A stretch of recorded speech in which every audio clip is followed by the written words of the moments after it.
최초의 유월절에 무슨 일이 있었습니까? 최초의 유월절이요. 가장 첫 번 유월절에는 이스라엘 백성들이 어린 양의 피를 문지방과 설지에 바른 뒤 애굽을 빠져나왔습니다. 홍해를 건너 나왔는데요. 그런 가장 첫 오순절날 무슨 일이 있었습니까? 시내산에서 토라를 받은 날입니다.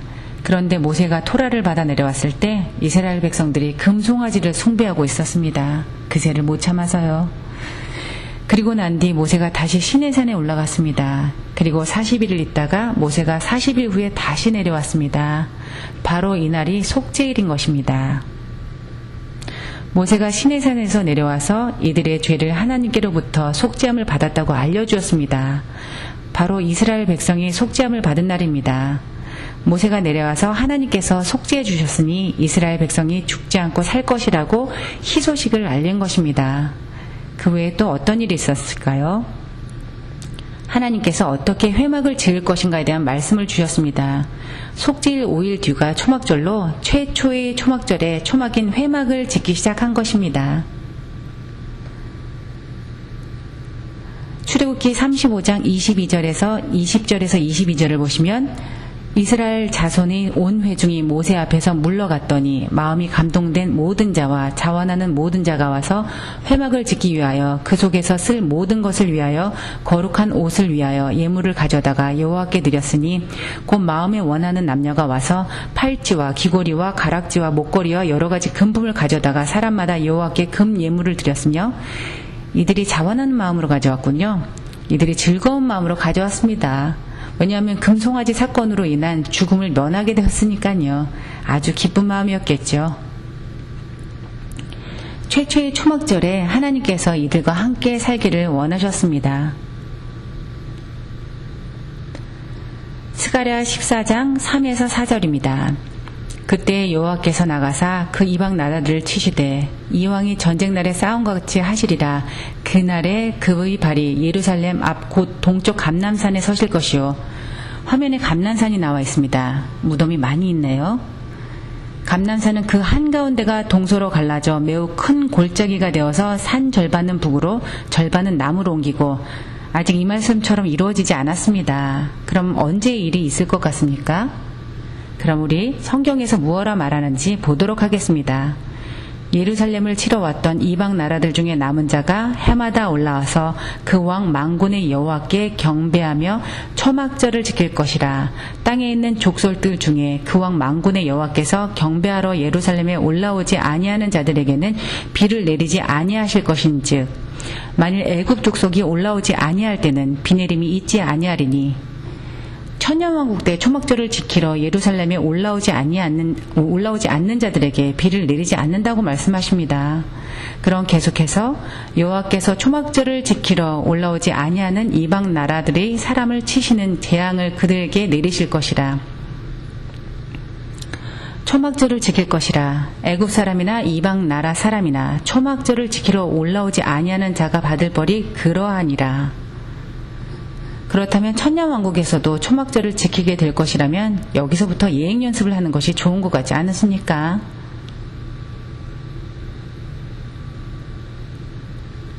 그럼 초막절 때 어떤 일이 있을지 보도록 하겠습니다. 계시록 21장 3절입니다. 내가 들으니 보좌에서 큰 음성이 나서 이르되 보라 하나님의 장막이 사람들과 함께 있음에 하나님이 그들과 함께 계시리니 그들은 하나님의 백성이 되고 하나님은 친히 그들과 함께 계셔서 예수와께서 감난산으로 돌아올 것이고 천년왕국이 초막절부터 시작될 것입니다. 그리고 천년 뒤 새 예루살렘이 초막절에 내려올 것입니다. 여러분 중 어떻게 그런 일들이 그런 말씀이 거기 있는 건가요? 이렇게 반응하시는 분들 계실 텐데요. 계시록 21장을 보시면 16절 그 성은 네모가 반듯하여 길이와 너비가 같은지라 그 갈대자로 그 성을 측량하니 12,000 스타디온이요 길이와 너비와 높이가 같더라. 새 예루살렘은 시애틀부터 캔사스까지 거리로 2,400km 정도 되는 거리입니다. 계시록에 이렇게 쓰여 있습니다. 한번 찾아보시기 바랍니다. 초막절을 통해 우리가 깨달을 수 있는 것은 현재 우리가 살고 있는 이 땅과 우리의 몸은 잠시 머무는 곳이라는 것입니다. 임시지요. 초막절을 며칠 동안 지내는 것인가요? 주님께는 천년이 하루 같은 것을 아십니까? 그렇다면 인류에게 새하늘과 새 땅이 올 때까지 7천년의 기간을 임시로 지낼 것으로 허락하셨고 그 후 새하늘과 새 땅이 생긴다는 말씀입니다. 이것이 바로 하나님의 계획입니다. 이사야 말씀을 보시겠습니다. 51장 6절로 너희는 하늘로 눈을 들며 그 아래의 땅을 살피라. 하늘이 연기같이 사라지고 땅이 옷같이 헤어지며 거기에 사는 자들이 하루살이같이 죽으려니와 나의 구원은 영원히 있고 나의 공의는 폐하여지지 아니하리라. 모든 것이 없어질 것입니다. 모든 것이 임시인 것이죠. 고린도후서 5장 1절을 보시면 만일 땅에 있는 우리의 장막집이 무너지면 하나님께서 지으신 집, 곧 손으로 지은 것이 아니요 하늘에 있는 영원한 집이 우리에게 있는 줄 아느니라. 우리의 몸도 임시고 모든 것이 임시이지만 하나님께서 하늘에 영원한 집을 만들어 놓으셨습니다. 초막절 전체의 메시지는 이곳은 임시라는 것을 알게 하는 것입니다. 헬라어의 장막은 스캐너로 스트롱 넘버 4636으로 텐트로 임시 거처 그리고 영이 머무는 사람의 몸이라는 뜻입니다. 초막절과 임시로 거할 몸도 우리의 장막으로 공통점을 찾으실 수 있겠습니까?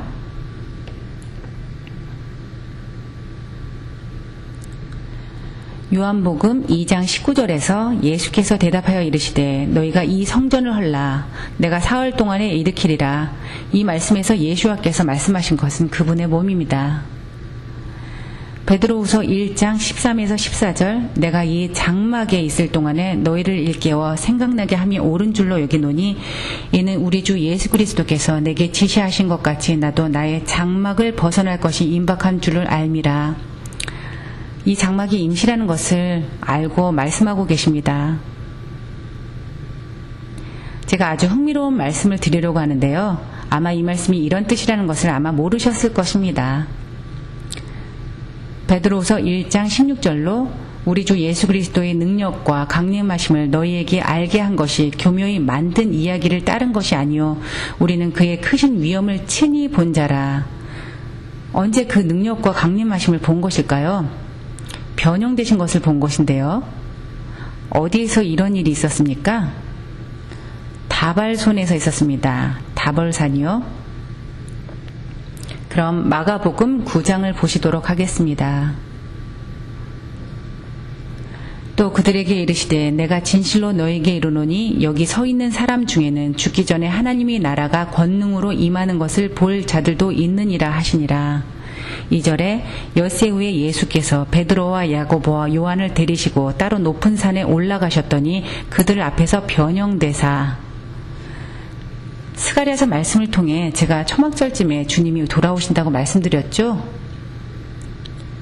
베드로가 하나님의 나라가 권능으로 임하는 것을 목격하였습니다. 그래서 베드로가 초막 셋을 짓자고 하나는 주를 위하여 하나는 모세를 그리고 하나는 엘리야를 위해서 짓자고 한 것입니다. 베드로가 목격을 한 것이죠. 베드로는 하나님의 나라가 초막절에 임하는 것을 본 것으로 지금 당장 초막 셋을 짓자고 그래서 그렇게 말을 한 것입니다.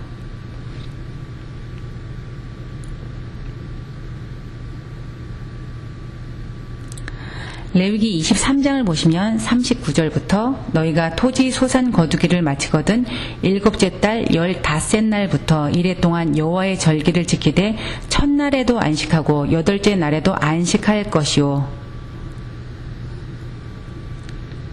이 말씀을 보시면 첫날에도 안식하고 여덟째 날에도 안식하라는 말씀이 좀 특이하네요. 7일을 길게 지낸 뒤 8일째도 안식하라는 이 말씀이요. 여덟째 날이 아주 중요한데요. 후에 말씀드리기로 하겠습니다. 또 다른 하나님의 절기라고 볼 수 있는데 마치 6월절이 7일 동안의 무교절과 구분되는 것과 마찬가지입니다. 7일이 초막절이 있고 바로 뒤이어 8일째 절기가 있습니다. 연달아 있는데 왜인지는 곧 알려드리도록 하겠습니다.